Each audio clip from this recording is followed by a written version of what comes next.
നമസ്കാരം മച്ചാമാരെ, എവർക്കും പുതിയൊരു വീഡിയോയിലേക്ക് സ്വാഗതം. ഇന്നൊരു ചെറിയ ക്യാമറയുടെ വർക്കുണ്ട്. അപ്പോൾ അതുകൊണ്ട് തന്നെ എറണാകുളം സൗത്തിൽ നമ്മുടെ QRSന് അടുത്തായിട്ടുള്ള ഓക്സോലാബിലേക്കാണ് നമ്മൾ എത്തിയിട്ടുള്ളത്. ഓക്സോലാബ് നമുക്ക് എവർക്കും അറിയാം. പിന്നെ ഇവരെ പരിചയപ്പെടുത്തുന്നത് മറ്റൊന്നും കൊണ്ടല്ല, വളരെ നല്ല രീതിയിൽ കഴിഞ്ഞ 5 കൊല്ലക്കാലമായിട്ട് എനിക്ക് സപ്പോർട്ട് വളരെ നല്ല രീതിയിൽ ചെയ്യുന്നതുകൊണ്ടിട്ടാണ് അവരെയും കൂടി സപ്പോർട്ട് ചെയ്യുന്നത്. കൂടുതൽ നമ്മുടെ ശ്രീജിത്ത് ബ്രോയാണ് ഇതിൻ്റെ അകത്ത് മെയിനായിട്ടുള്ളത്. അതേപോലെ തന്നെ അബ്ദുള്ള ബ്രോയും. ഇവർ രണ്ടുപേരുമാണ് ഇതിൻ്റെ കാര്യങ്ങളൊക്കെ നോക്കി നടത്തുന്നത്. നമുക്ക് നല്ല രീതിയിൽ എല്ലാ സപ്പോർട്ടുകളും ഇവർ നൽകാറുണ്ട്. ഒരു പ്രോഡക്റ്റ് മേടിക്കുമ്പോൾ നമുക്ക് വേണ്ട എന്താ, അതിൻ്റെ സർവീസ് പക്കയായിട്ട് കിട്ടുക, അതേപോലെ തന്നെ നമുക്ക് ടെക്നിക്കൽ സപ്പോർട്ട് പക്കയായിട്ട് കിട്ടുക. ഈ രണ്ട് കാര്യങ്ങൾ കൊണ്ടാണ് ഞാൻ കഴിഞ്ഞ 5 കൊല്ലക്കാലമായിട്ട് OxoLabനെ ആശ്രയിക്കുന്നത്. കാരണം എന്ത് ക്യാമറ വന്നാലും, നമ്മൾ എന്ത് വർക്ക് വന്നാലും, ക്യാമറയായിട്ട് ബന്ധപ്പെട്ടുള്ള വർക്ക് വന്നാലും നേരെ വരുന്നത് OxoLabലേക്കാണ്. അതേപോലെ തന്നെ നമുക്ക് ഏത് രാത്രിയിലാണെങ്കിലും ഒരു ടെക്നിക്കൽ സപ്പോർട്ടിന് വിളിക്കാൻ പറ്റിയിട്ടുള്ള നിഖിൽ ബ്രോ, ഇവരുടെ ടെക്നീഷ്യനാണ്. അയാളുടെയും പേര് ഞാനിവിടെ പറയുന്നത്, കാരണം ആളിവിടെ ഇല്ല. അതുകൊണ്ട് തന്നെ എനിക്കും വളരെ നല്ല രീതിയിൽ എനിക്ക് സപ്പോർട്ട് തന്നിട്ടുണ്ട്. അപ്പോൾ അതുകൊണ്ട് തന്നെയാണ് OxoLabൻ്റെ ഓരോ പ്രോഡക്റ്റുകളും നമ്മൾ തിരഞ്ഞെടുക്കുന്നത്. പ്രധാനമായിട്ടും ഹൈക്വിഷൻ്റെ സംഭവങ്ങൾ മാത്രമേ അവർ ഡീൽ ചെയ്യുന്നുള്ളൂ. ഓതറൈസ്ഡ് ആയിട്ടുള്ള ഡീലറാണ്. അപ്പോൾ ഹൈക്വിഷൻ്റെ പ്രോഡക്റ്റുകൾ മാത്രമാണ് ഞാൻ ചെയ്യുകയും ചെയ്യുന്നത്, മറ്റ് പ്രോഡക്റ്റുകളൊന്നും ചെയ്യുന്നില്ല കേട്ടോ. അപ്പോൾ ഇതാണ് അവരുടെ ഗോഡൗൺ സെറ്റപ്പ് കാര്യങ്ങളൊക്കെ വരുന്നത്. ഇവിടെ നിന്ന് കുറച്ച് കാര്യങ്ങൾ മേടിക്കാണ്ട് ഇന്ന് 2 വൈഫൈ ക്യാമറ സെറ്റ് ചെയ്യുക എന്നുള്ള പരിപാടിയാണ്. അതോടൊപ്പം അതിനാവശ്യമായിട്ടുള്ള നമ്മുടെ മെമ്മറി കാർഡ് ഒക്കെ മേടിക്കണം. മെമ്മറി കാർഡ് മേടിച്ചു. സാൻഡിസ്കിൻ്റെ 64 GB വരുന്ന മെമ്മറി കാർഡ് കാര്യങ്ങളാണ് ഇതിൻ്റെ അകത്ത് യൂസ് ചെയ്തിട്ടുള്ളത്. അപ്പോൾ എന്തായാലും ബില്ലിങ് കാര്യങ്ങളൊക്കെ ആയി. ബില്ല് കാര്യങ്ങളൊന്നും കാണിക്കുന്നില്ല, കാരണം വേറെ ഒന്നും കൊണ്ടല്ല, നമുക്ക് തരുന്ന പ്രൈസുകൾ വ്യത്യസ്തമായിരിക്കും. അപ്പോൾ അതുകൊണ്ട് തന്നെ ആ കാര്യങ്ങൾ കാണിക്കുന്നില്ല. അപ്പോൾ ഇതാണ് നമുക്ക് വെക്കാനുള്ള വൈഫൈ ക്യാമറാസ്. ഇത് നമുക്ക് ഇൻഡോർ പർപ്പസിന് യൂസ് ചെയ്യുന്നതാണ്. നമുക്ക് 360 ഡിഗ്രിക്ക് അടുത്ത് കറക്റ്റായിട്ട് കിട്ടുന്ന രീതിയിലുള്ളൊരു വൈഫൈ ക്യാമറയാണ്. അപ്പോൾ ഈ 2 ക്യാമറകൾ സെറ്റ് ചെയ്യുന്ന രീതിയാണ് ഇന്നത്തെ വീഡിയോയിൽ നമ്മൾ കാണിക്കാൻ പോകുന്നത്. പ്രധാന പ്രശ്നം ഇതിൻ്റെ പ്രൊനൗൺസിയേഷൻ ആണ്. ഹിക്വിഷൻ എന്ന് പറയുന്നവരുണ്ട്, അതേപോലെ തന്നെ ഇസ്വിസ് എന്ന് പറയുന്നവരുണ്ട് ഈ മോഡലിനെ. ഇത് ഈസിവിസ് എന്നാണ് എനിക്ക് തോന്നണേ. അപ്പോൾ ശരിയായിട്ട് അറിയാവുന്നവർ കൃത്യമായിട്ടൊന്ന് കമൻറ്റ് ചെയ്യുക. അത് ആ പ്രൊനൗൺസിയേഷനിൽ വരുന്ന വ്യത്യാസങ്ങളാണ്. അപ്പോൾ നിലവിൽ നമ്മളിവിടെ യൂസ് ചെയ്തിട്ടുള്ളത് 64 GB 140 Mbps വരുന്ന മെമ്മറി കാർഡുകളാണ് ഇതിൻ്റെ അകത്ത് യൂസ് ചെയ്യുന്നത്. നമുക്ക് ഹാർഡ് ഡിസ്ക് മറ്റു രീതിയിൽ കണക്ഷൻ കാര്യങ്ങളൊന്നും വരുന്നില്ല. അപ്പോൾ അതുകൊണ്ട് തന്നെ മെമ്മറി കാർഡുകളാണ് ഇതിൻ്റെ അകത്ത് യൂസ് ചെയ്യുന്നത്. അപ്പോൾ എന്തായാലും bye Sreejith bro and Abdulla bro. അപ്പോൾ മച്ചാന്മാരെ നമ്മൾ നമ്മുടെ സൈറ്റിലെത്തി നേരെ സംഭവങ്ങളൊക്കെ ഓപ്പൺ ചെയ്ത് നോക്കുവാണ്. എന്തായാലും ഞാൻ പൊട്ടിച്ചൊക്കെ വെച്ചാണ് ഒന്നുകൂടി കാണിച്ചു തരാം. ഓപ്പൺ ചെയ്യുമ്പോൾ നമുക്ക് കൃത്യമായിട്ടും വരുന്നത് ഒരു ബോക്സാണ്. ആ ബോക്സിൻ്റെ അകത്ത് നമുക്ക് അതിൻ്റെ കാറ്റലോഗ്സും അതേപോലെ തന്നെ നമ്മുടെ ചാർജറുമാണ് വരുന്നത്. ഇതിൻ്റെ അകത്തൊരു 5 വോൾട്ട് ചാർജർ കാര്യങ്ങളാണ് വരുന്നത്. അത്യാവശ്യം നല്ല രീതിയിലൊരു 3 മീറ്റർ അടുത്ത് ലെങ്ത്തുള്ള ചാർജറാണ്. അതേപോലെ തന്നെ അതിൻ്റെ ബേസ് മൗണ്ട് ചെയ്യാൻ പറ്റിയിട്ടുള്ളത് ഒന്നും, അതേപോലെ കൃത്യമായിട്ട് അതിൻ്റെ കാറ്റലോഗാണ് ഉള്ളത്. അപ്പോൾ അതിൻ്റെ അകത്ത് കൃത്യമായിട്ട് എങ്ങനെയൊക്കെ ചെയ്യണം എന്നുള്ള കാര്യങ്ങളൊക്കെ കൃത്യമായിട്ട് അതിൻ്റെ അകത്ത് ഉൾപ്പെടുത്തിയിട്ടുണ്ട്. അപ്പം നമ്മൾ നമ്മുടെ മെമ്മറി കാർഡും കൂടി എടുത്ത് വെച്ചിട്ടുണ്ട്. അപ്പോൾ മെമ്മറി കാർഡ് ഇൻസ്റ്റാൾ ചെയ്യുക എന്നുള്ളതാണ് ആദ്യത്തെ പരിപാടി.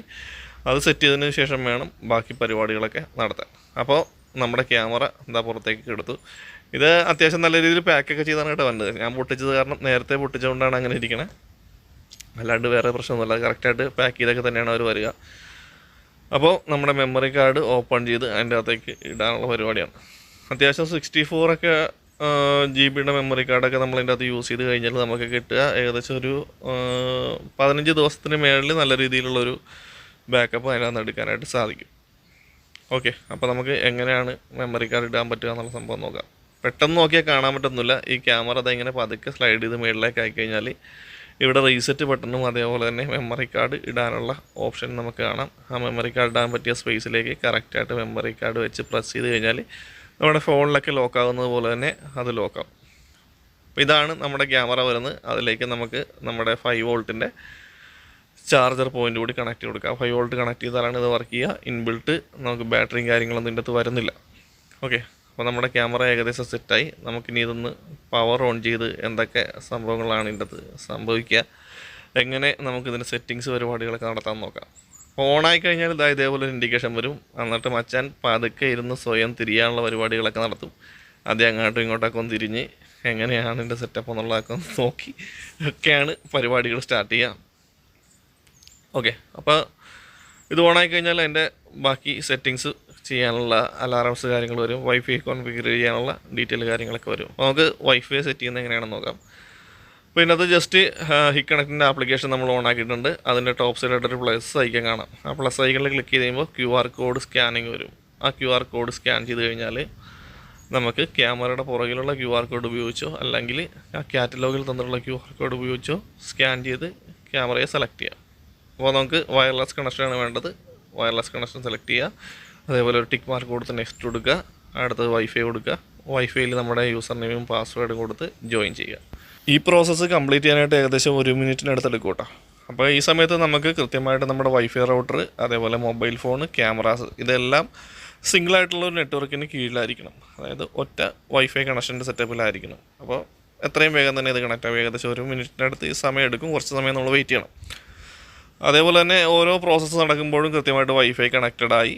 അതേപോലെ തന്നെ അടുത്ത നെക്സ്റ്റ് പ്രോഗ്രാമിലേക്ക് പോയി. അതേപോലെ തന്നെ കോൺഫിഗറേഷൻ കംപ്ലീറ്റ് ആയി. ഈ രീതിയിലുള്ള മെസ്സേജുകളെല്ലാം നമുക്ക് ആ ഡിവൈസിൽ നിന്ന് തന്നെ കിട്ടും.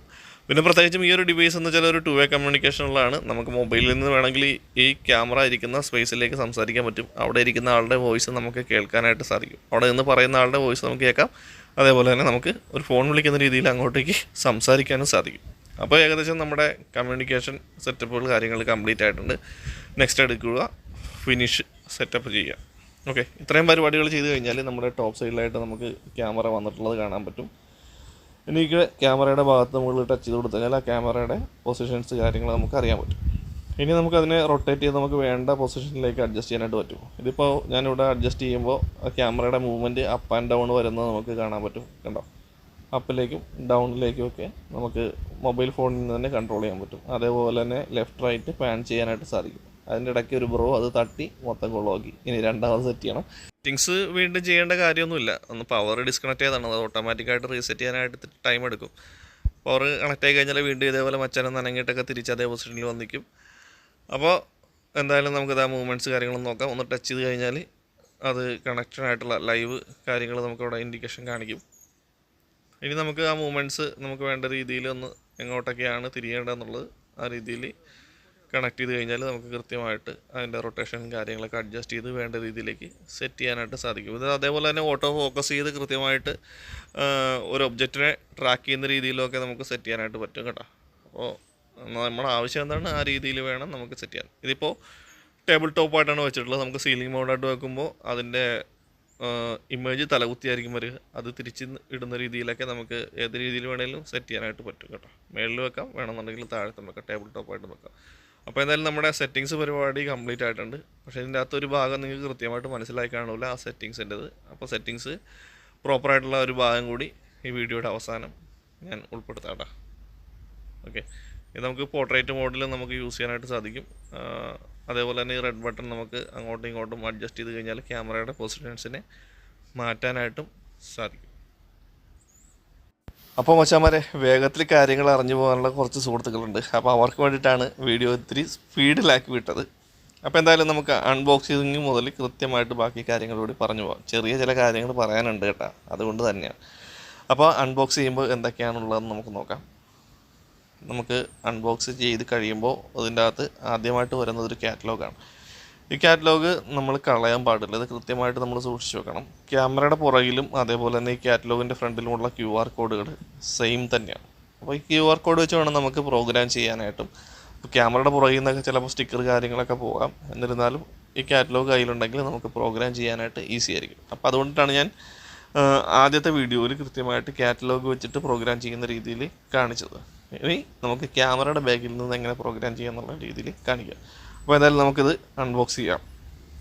ഈ കവറിനകത്ത് വരുന്നത് നമുക്ക് കൃത്യമായിട്ട് ഒരു ചാർജർ, അതിൻ്റെ കേബിള്, പിന്നെ അതേപോലെ തന്നെ ക്യാമറ മൗണ്ട് ചെയ്യാനുള്ള ഒരു ഫിറ്റിങ്സ് കൂടിയാണ് അതിനകത്ത് വരുന്നത്. അപ്പോൾ ആ ഫിറ്റിങ്സ് പിടിപ്പിച്ച് കഴിഞ്ഞാൽ അതിലേക്ക് നമുക്ക് ക്യാമറ മൗണ്ട് ചെയ്യാം. ഓക്കെ, ഏകദേശം 3 മീറ്ററിന് മേളിൽ നീളമുള്ള വയറുണ്ട്. ഒപ്പം കുറച്ച് സ്ക്രൂസും ഗ്രിപ്പും ഉണ്ട്. ഇതിൻ്റെ ഉള്ളിൽ ആണ് കൃത്യമായിട്ട് ക്യാമറ വരിക. ക്യാമറ ഇതേപോലെ പാക്ക് ചെയ്ത് സ്റ്റിക്കറൊക്കെ ഒട്ടിച്ചാണ് വെച്ചിട്ടുള്ളത്. ലെൻസിൽ പൊടിയൊന്നും വീഴാത്ത രീതിയിലാണ് അവർ സെറ്റ് ചെയ്ത് വരുന്നത്. ഓക്കെ, ഇനി ഇതിലേക്ക് നമുക്ക് മെമ്മറി കാർഡ് ഇടുക എന്നുള്ളതാണ് അടുത്ത ഭാഗം. അതിലേക്ക് കൃത്യമായിട്ട് ഞാൻ നേരത്തെ പറഞ്ഞ രീതിയിലുള്ള മെമ്മറി കാർഡുകൾ തന്നെ കറക്റ്റ് ഇതേപോലെ ഇൻസർട്ട് ചെയ്ത് കൊടുക്കുക. ജസ്റ്റ് ഒന്ന് പ്രസ് ചെയ്ത് കഴിഞ്ഞാൽ കൃത്യമായിട്ട് ലോക്കാകുന്നത് നമുക്ക് അറിയാനായിട്ട് പറ്റും. മെമ്മറി കാർഡിൻ്റെ പൊസിഷൻസ് ആ ക്യാമറയുടെ സൈഡിൽ തന്നെ മാർക്ക് ചെയ്തിട്ടുണ്ട്. അത് പ്രോപ്പറായിട്ട് ആ രീതിയിൽ തന്നെ ഇട്ട് ലോക്ക് ചെയ്തില്ല എന്നുണ്ടെങ്കിൽ വീഴത്തില്ല. അപ്പോൾ കറക്റ്റായിട്ട് നമ്മൾ ഫോണിലൊക്കെ ലോക്ക് ചെയ്യുന്ന പോലെ ജസ്റ്റ് പ്രസ് ചെയ്ത് കഴിഞ്ഞാൽ ലോക്കാകുന്നത് നമുക്ക് കൃത്യമായിട്ട് മനസ്സിലാകുകയും ചെയ്യും. ഓക്കെ, ഇനി തിരിച്ച് താഴത്തേക്ക് വെച്ച് കഴിഞ്ഞാൽ നമുക്ക് പവർ കേബിൾ കണക്ട് ചെയ്യണം. 5 വോൾട്ടിൻ്റെ പവർ കേബിളാണ് കണക്ട് ചെയ്യുന്നത്. നമ്മുടെ മൊബൈലിൻ്റെ ചാർജർ തന്നെയാണ്, സെയിം ചാർജർ തന്നെയാണ്. അത് കണക്ട് ചെയ്ത് കഴിഞ്ഞാൽ ഇതാ ഇങ്ങനെ 2 ബ്ലൂ ലൈറ്റ് തെളിയും, ഒരു റെഡ് ലൈറ്റും തെളിയും. എന്നിട്ട് ഓട്ടോമാറ്റിക്കായിട്ടത് വർക്കിംഗ് മോഡിലേക്ക് വരും. അത് ഒന്ന് റൊട്ടേറ്റ് ചെയ്ത് പ്രോപ്പറായിട്ട് എങ്ങനെയാണ് വരേണ്ടത് എന്നുള്ള രീതിയിൽ വന്ന് ഓട്ടോമാറ്റിക്കായിട്ട് നിൽക്കും. ഇതിന് ശേഷം നമുക്ക് ചെയ്യാനുള്ളത് പ്രോഗ്രാം ചെയ്യുകയാണ്. അതിന് വൈഫൈ ആവശ്യമാണ്. ആ വൈഫൈ വെച്ചാണ് നമ്മൾ കണക്ട് ചെയ്യാൻ. ഈ കണക്റ്റിൻ്റെ ആപ്ലിക്കേഷൻ എടുത്ത് അതിലേക്ക് നമുക്ക് ടോപ്പിലുള്ള പ്ലസ് ഐക്കൺ എടുത്ത് QR കോഡ് സ്കാൻ ചെയ്ത് കഴിഞ്ഞാൽ നമുക്കിൻ്റെ സ്കാനർ വരും. അതിലേക്ക് ക്യാമറയുടെ പുറകിലുള്ള QR കോഡ് സ്കാൻ ചെയ്ത് കഴിഞ്ഞാൽ കൃത്യമായിട്ട് സ്കാൻ ചെയ്തെടുക്കാൻ ഇത്തിരി ബുദ്ധിമുട്ടുണ്ടാവും. അത് തീരെ ചെറുതാണ്. അതുകൊണ്ട് തന്നെയാണ് മറ്റേ ആ കാറ്റലോഗിൽ നമുക്ക് പെട്ടെന്ന് സ്കാൻ ചെയ്യാനായിട്ട് സാധിക്കും. ഇത് സ്കാൻ ചെയ്ത് കിട്ടിക്കഴിഞ്ഞാൽ ഒരു ഭാഗം നമ്മൾ പ്രത്യേകം ശ്രദ്ധിക്കണം കേട്ടോ. ഇങ്ങനെ പല ഡിവൈസുകൾ ഉള്ളൊരു രീതിയിലായിരിക്കും വരിക. അതിൽ നമ്മൾ വയർലെസ് ക്യാമറ സെലക്ട് ചെയ്യുക. ഏത് ക്യാമറയാണ് നമ്മുടെ കയ്യിലുള്ളത് ആ രീതിയിൽ സെലക്ട് ചെയ്ത് തന്നെ ചെയ്യണം. ആ രീതിയിൽ ചെയ്താൽ മാത്രമേ കൃത്യമായിട്ട് കിട്ടത്തുള്ളൂ. അപ്പോൾ അതാണ് ആദ്യത്തെ ഭാഗത്ത് പറയാതെ പോയിട്ടുള്ളത്. വയർലെസ് കണക്ട് ചെയ്ത് കഴിഞ്ഞാൽ ഏത് ക്യാമറയാണ് നമ്മൾ ഉപയോഗിക്കുന്നത്, ഏത് ക്യാമറയാണ് എന്നുള്ളതൊക്കെ ആ ഡീറ്റെയിലും ഉണ്ടാവും. അപ്പോൾ നമുക്ക് അതിനനുസരിച്ച് തന്നെ സെലക്ട് ചെയ്യുക. മറ്റ് കാര്യങ്ങളെല്ലാം ആദ്യ ഭാഗത്ത് പറഞ്ഞതുപോലെ തന്നെ കൃത്യമായിട്ട് ചെയ്യുകയാണെന്നുണ്ടെങ്കിൽ നമ്മുടെ ക്യാമറ സെറ്റിങ്സ് കാര്യങ്ങളൊക്കെ നമുക്ക് കംപ്ലീറ്റ് ആക്കാനായിട്ട് സാധിക്കും. അപ്പോൾ എന്തായാലും മച്ചാമാരെ, മറ്റൊരു വീഡിയോ ആയിട്ട് നമുക്ക് വീണ്ടും കാണാം. ഇത് ഫിറ്റിംഗ് വീഡിയോ കാണിക്കുന്നില്ല, അതെല്ലാവർക്കും അറിയാൻ സാധിക്കും.